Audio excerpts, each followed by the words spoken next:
My question to you is this. Let's label this group of people that I want to label so we can always circle back to it. What would you like to call them?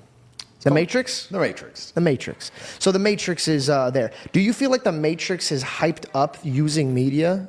Because think about it. When I walk around and I have discussions with people, not a lot of people have the same agenda that the media is having. And I think people are keeping up with it. So do you think they're flexing their power? Let me give you an example. Yeah. God is all powerful, all strong. Yeah. The devil isn't. But what his power is lies. Yeah. So he confuses you. God uses faith. The devil uses fear. Yeah. Do you think the Matrix is just full of shit and they're just fear-based? Oh, they're absolutely fear-based. So what is your goal? If you had to fight, like you are fighting, and you're banned from, what are you banned from? Like, everything. But you're on Twitter. Elon bought Twitter and restored me. Before this, I was banned on Twitter also. I'm banned on... Why did you get banned? I got banned because you get 3 lives. And the 3 lives are, first you get canceled and banned absolutely everywhere. And the second life is they try and put you in jail for something you didn't do. And then the third life is they assassinate you. And I'm now on my second life, as most people have experienced in real time. I got banned because I became monumentally popular. I became hugely successful. I became the most Googled person on the planet. And then they make up a reason to get rid of you. And I'm banned on TikTok, Instagram, YouTube, Spotify, SoundCloud, Uber, Airbnb, Gmail, WhatsApp. You can't get an Uber? I can't get an Uber, no. Gmail, WhatsApp, you name an application. All for standing up for what you believe in. Well, yeah. I mean, I made some satirical jokes, of course. And Could you give me an example of something that you've said that you may have crossed the line? I don't think I ever said anything that truly crossed the line. I'm going to stand by this because I don't believe in regrets and I don't believe in sitting here and saying sorry for anything because I'm not a coward. If I made a video 10 years ago that got 84 YouTube views, and me and my brother were joking about how women can't park and women shouldn't drive. Yeah. And then I became the most Googled man on the planet. And then that is found. And then a bunch of feminists get upset by it. Yeah. I'm not going to sit here and beat myself up over that. That's life. Yeah. Oh, well.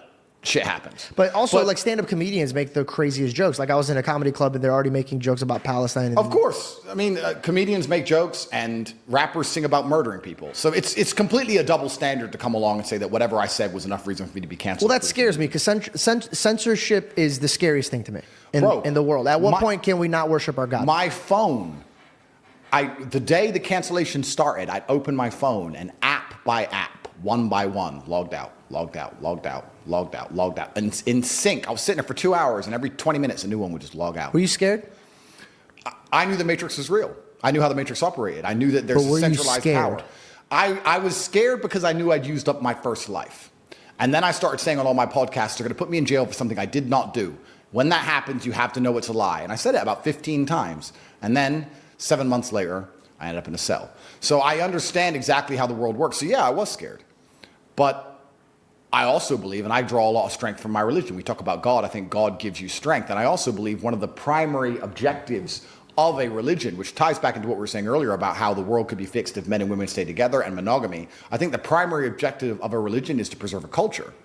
If a religion doesn't preserve the culture, then it's failing in some regard. You should look at a religion and look at the culture underneath that religion and say, okay, it's a successful religion because the culture is adhering to its creeds. So I understand that it is my battle, if I believe in God, to try my best to preserve the culture. And then you're asking, how do I fight the Matrix? I think you fight that via masculine empowerment, and I'll tell you why. Because we were just sitting here talking about how the devil uses fear, and you're completely correct. And I think that women are easier to scare than men. And I think that now we live in a society, especially in the West, where women have been empowered to the point, well, I'm not against female empowerment, I'm not a misogynist, but they've been empowered to the point where they're more powerful than men in most scenarios. They're more powerful than men in the divorce court, most powerful than men in the custody court, more powerful than men in terms of the education system, more powerful than men in terms of their testimony, more powerful than men. I'll give you endless examples. If 10 men get murdered, nobody cares. If 10 women get murdered, it's going to be a national news story for weeks. Their life is more valuable. And I'm not saying it shouldn't be. It always has been because they can create life. My point is we now live in a society which I believe is a matriarchy. It's feminized. And men are feminized by extension. And men being feminized means that women are in charge and women are fearful. So let me give you a very simple example of why I believe masculine empowerment is how we actually get closer to God and how we fix the fight we're in against the Matrix. COVID. COVID was emotional arguments. They came along and said, your grandma's going to die. The old people, your grandma, your grandma, they used emotional arguments. Emotional arguments to create fear. That works on a woman. A woman sits there, I love my grandma. Most men would sit there and go, wait. Let's just chill. Yeah. We'll see what happens. Grandma's already 94. Grandmas die. So I don't think we should be taking our kids out of school. Let's just calm down. Men are more stoic and more patient. If you had a household where the man's been feminized and the woman's in charge, it's over for that house. They're full COVID cucks head to toe. 10 vaccines. They are. If you had my household, where my girlfriend ran in, did you see the news? Shh. Shut up. This is stupid.